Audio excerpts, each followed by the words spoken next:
ఛానల్కు స్వాగతం. పిల్లలకు చక్కని చదువు అవ్వాలంటే మాధ్యమంగా మాతృభాషే ఉండాలని అనేక పరిశోధనలు గుర్తిస్తున్నాయి. నాణ్యమైన చదువులకు మాతృభాష మాధ్యమమే కీలకం. అయినా అమ్మ భాషలో అభ్యసన ఎందుకు వెనుకబడుతోంది? ఆధునిక సాంకేతికతల సాయంతో మాతృభాషను అధికంగా వినియోగించుకోవడానికి ఏ విధంగా కృత్రిమ మేధ తోడ్పడుతుంది అనే అంశాల గురించి ఈరోజు మనం చూద్దాం. మనది ప్రజాస్వామ్య దేశమని చెప్పుకునేందుకు సుపరిపాలన ప్రజల సొంత భాషలో జరగాలని అనుకోవడమే కాదు, అది సాకారం కావడము తప్పనిసరి. మాతృభాష ద్వారా నేర్చుకునే సామర్థ్యం, దానికి వేగము పెరుగుతాయి, పనితీరు మెరుగవుతుంది. చదువులతో వచ్చిన అంతరాలను మాతృభాష తగ్గిస్తుంది. సమాజంలో గౌరవంగా బతకడానికి మానసిక సామర్థ్యాన్ని ఇస్తుంది. కుటుంబం, సమాజం పట్ల అవగాహనను, ఆదరణను పెంపొందిస్తుంది. ఈ విషయాలను నేపథ్యంగా తీసుకుని ఐక్యరాజ్య సమితి విద్యా, వైజ్ఞానిక, సాంస్కృతిక సంస్థ యునెస్కో ఏటా ఎంపిక చేసిన దేశాలలో నిపుణులైన సామాజిక సిద్ధాంతకర్తలతో స్థానిక భాషల వాడుకపై సమావేశాలు నిర్వహిస్తోంది. ఆ సందేశాలు, విజ్ఞాపనలను అన్ని దేశాలకు పంపుతోంది. అందులో భాగంగా ఈసారి భాషలు ముఖ్యం అంతర్జాతీయ మాతృభాషా దినోత్సవ రజతోత్సవ వేడుకలు అనే అంశాన్ని తీసుకుంది. 2030 నాటికి మరింత సమ్మిళిత సుస్థిర ప్రపంచాన్ని నిర్మించడానికి భాషా వైవిధ్యంపై పురోగతిని వేగవంతం చేయవలసిన అవసరాన్ని యునెస్కో గుర్తించి ప్రకటించింది. ప్రపంచవ్యాప్తంగా మాతృభాషల్లో చదువుకున్న దేశాలలో ఆర్థిక, సాంకేతిక ప్రగతిని సాధించాయన్నది కాదనలేని నిజం. ఏ దేశంలోనైనా సరే కోట్లాది మంది మాట్లాడే వందల ఏళ్ల సాహిత్య సాంప్రదాయం ఉన్న భాష చదువుకు పనికిరాదండం అవివేకమే అవుతుంది. పక్కనున్న రాష్ట్రాలు తమ అభ్యర్థులకు తప్పించి ఇతరులకు ఉద్యోగాలు కల్పించలేమని అంటున్నాయి. ఏ రాష్ట్రంలో చదువుకున్న అభ్యర్థికి ఆ రాష్ట్రంలో ఉద్యోగం దక్కేలా చేయవలసిన బాధ్యత రాష్ట్ర ప్రభుత్వాలది. సుదూర ప్రాంతాలకు పోయి ఉద్యోగం చెయ్యాలనుకునేది ఉన్న చోట మంచి ఉద్యోగం దొరక్కే కదా. మన దగ్గర చదువుకున్న వారికి ఉద్యోగాలు కల్పించలేం కాబట్టి ఇంగ్లీష్లో చదువుకుంటే బయటకు పోయి ఎక్కడో ఒక చోట ఉద్యోగం సంపాదించుకుని బతుకుతారనే అభిప్రాయం ఉంది. స్థూలంగా ఇంగ్లీషు మాధ్యమానికి మళ్ళడానికి అదే ముఖ్య కారణం. అయితే ఈ భాషా సమస్య మనకు చేటుగాను, ఇంగ్లీషు ప్రధాన భాషగా ఉన్న దేశాలకు వరంగాను తయారయ్యింది. ఇంగ్లీషు భాషా బోధనా మార్కెట్ ప్రస్తుతం 6 లక్షల కోట్ల రూపాయలకు పైగా ఉంది. 2030 నాటికది 11 లక్షల కోట్ల రూపాయలకు చేరుతుందని అంచనా. ఇదంతా ఎక్కువగా ఆసియా, ఆఫ్రికా దేశాల భాషలను వెనక్కి నెట్టడం వల్ల సమకూరుతున్నదే. భాషా సమస్య ఆర్థిక సమస్యగా పరిణమిస్తోందన్నమాట. అది సామాజిక సమస్యగా మారకుండా కట్టడి చెయ్యాలంటే కృత్రిమ మేధ ఆధారంగా ఉనికిలోకి వస్తున్న యంత్రానువాద వ్యవస్థల నిర్మాణం అవసరం. నేర్చుకునే తత్వం ప్రాణులన్నిటికీ ఉన్న ఉమ్మడి సహజ లక్షణం.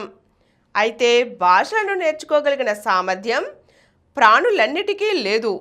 దీనికి ప్రధాన కారణం భాషా నిర్మాణం అత్యంత సంక్లిష్టంగా ఉండటం. భాష జీవ, భౌతిక, సామాజిక, మనోవైజ్ఞానిక లక్షణాల సమాహారం. జీవ పరిణామంలో మానవులకు మాత్రమే జన్యుపరంగా అబ్బిన లక్షణం. ఈ నేర్చుకునే తత్వం లేనివి కాబట్టే కంప్యూటర్లు ఇప్పటి వరకు మానవుల్లా భాషలను నేర్చుకోగలగడం, అనువదించగలగడం, మానవ సహజమైన ధోరణిలో మాట్లాడగలగడం వంటి వాటికి దూరంగా ఉన్నాయి. యంత్ర భాషా పద్ధతుల ఆవిష్కరణతో కంప్యూటర్లు ఈ హద్దును అధిగమించడం సాధ్యమైంది.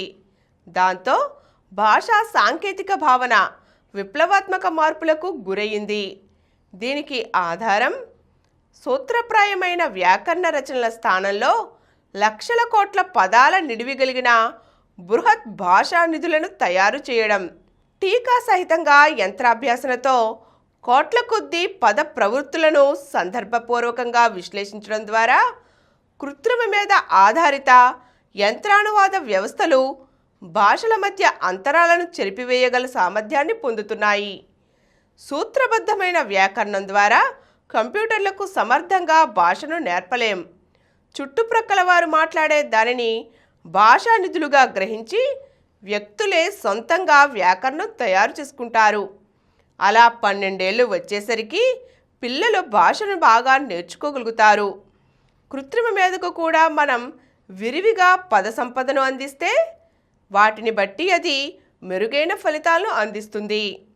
ఇప్పటికే అందుబాటులోకి వచ్చిన ChatGPT, క్లౌడ్ AI, భాషిని, కోపైలట్ వంటివి ఇంగ్లీషు తెలుగు మధ్య అనువాదాన్నే కాక అనేక భారతీయ విదేశీ భాషల నుంచి అతి తక్కువ సమయంలో వందల పుటలు అనువాదం చేసుకునే అవకాశాలను అందిస్తున్నాయి.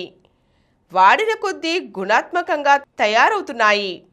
అందుకనే ప్రతివారు అంతర్జాలంలో తెలుగును విరివిగా వాడుతుండాలి. ఎంతగా వాడితే అంత మెరుగైన ఫలితాలు అందుతాయి. మాతృభాషల వాడుకే ప్రజాస్వామ్యం ఉందనే దానికి ధ్రువపత్రం. ప్రజాస్వామ్యంలో తమది కాని భాషను నేర్చుకోమని బలవంతం పెట్టడం సరికాదు.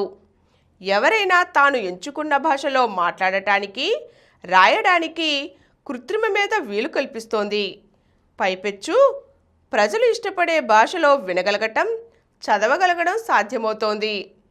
కృత్రిమ మీద ఆధారిత యంత్రానువాద వ్యవస్థలు భారతదేశంలో మాతృభాష మాధ్యమ విద్యను మరింత శక్తిమంతం చేయగలిగే సామర్థ్యాన్ని పొందుతున్నాయి. ఇవి ఉన్నతమైన నాణ్యత గల అధ్యయన వనరులను అందుబాటులోకి తెస్తాయి.